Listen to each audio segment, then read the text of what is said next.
Bees, where's that first half ranking in your career in terms of performances and displays?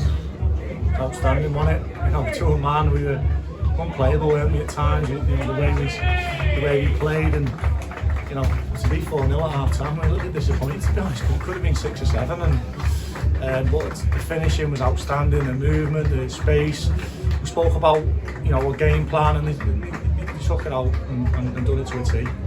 I mean, because we were discussing up here, we didn't actually think Matlock had played that badly, especially up to the first goal. I mean, they were certainly pressing you forward. They were having, you know, probably more of the territory in some ways. But once you managed to break there, get behind the midfield, it almost felt like it was going to open up for you every time. Yeah, I think, you know, we had that calmness in midfield, and we had that pass, and you know, we knew the sort of game plan of where we could try and hurt them, and you know, get the ball wide to our wide players, and you know, we had a great platform up front, and counted really well, didn't we? And we had from a good shape, and at times we looked really, really good, didn't we, going forward. Luke Duffy's up to 10 goals for this season. He obviously had a hand in well, I think the first 3 goals certainly. He was almost unplayable. Should have had hat-trick, shouldn't he? That's what I just said to him. Never get a better chance. Had 2 one-on-ones. They need to get his hat-trick, but he's been getting better and better and better. And we all know what he's got. We've got to realise that kid missed a year of football through COVID, and he was just joining us, and he's missed a lot of football. So although he's 23, 24, he's missed a lot of football, but his growth and development this year has been outstanding. And you know, it's a credit to be around the place. He's infectious. When he gets the ball, everyone wants to get off the seat, don't they? Because he's got that bit of magic in him. And he's almost like the exact sort of player that you want to take on this journey with you.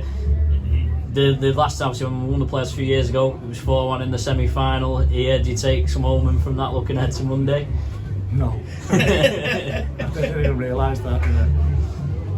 Josh Amos as well, you know, we've discussed up here a few times. I'm sure he was probably a bit fuming he didn't get a goal as well, but you know, he's almost gone to another level. He's not just his leadership, which we mentioned, but his hold-up play, especially with his feet as well. I mean, it was his footwork really that opened up the space for the first goal. Yeah, no, he's been outstanding for the last 10 games or so, and he gives us a platform. He gets all of it for us. He's running in behind, he's winning headers, and he looks a threat all the time. And for us, the way we're playing, he's a big platform for us.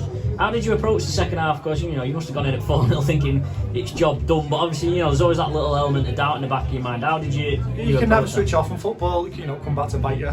So we just said, look, do what you're doing, play from your shape. You don't need to rush things, you don't need to be bombing on, and we'll as the game goes on, we'll get chances anyway, and that's what happened. You know, probably their keeper second half makes 4 or 5 good saves, and another night 6-1, and their goal was a great goal, wasn't it? You know, I don't think anyone could have done it. You'd actually say it on the bench shoot. To be fair, it was a great goal. Did you consider making any changes earlier, or does that sort of go with that approach that, you know, you could have made 3 subs at half time to freshen people up, but then it's like that lack of respect and things like that? I think so. I think you've got to just manage, when it's like that, you've got to manage different periods of the game. About the first 15 minutes were vital, which we navigated quite well, and then the next 15 minutes it was about, can we get the 5th goal, can we just really kill them, and then it was like we need to get a bit. Connor has had a little niggle, so it was getting him off. Same with Mossy, he's getting him off, and obviously Tom as well. So the changes are a little bit forced on us, so we just have to make sure they'll all be alright for Monday.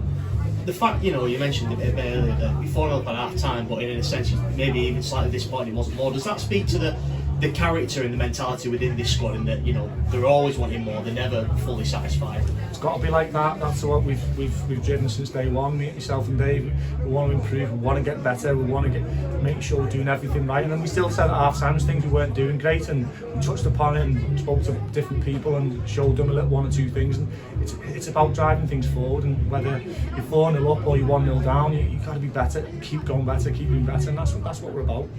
The atmosphere in here was absolutely unbelievable tonight, and you're taking these supporters on quite a journey. You're taking this town on quite a journey, and one more to go.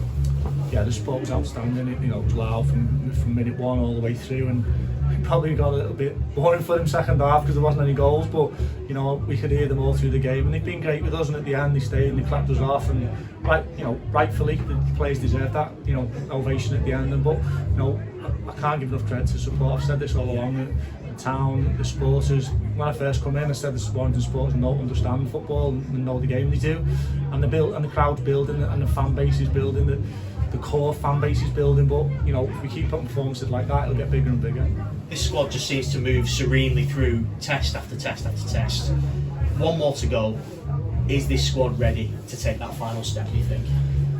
Well, we've just got to play the game again. You know, it's a game of football against a top team, whoever it may be. I know it's gone to extra time. We've just got to be ready for the game. We'll have a game plan. We'll get in Thursday and we'll do what we've got to do. Check on one or two things, but we've just got to focus on the game. It's not about taking a step. It's about the next game. Do you take any sort of advantage from the fact that this has gone to extra time? No, there's enough time to recover.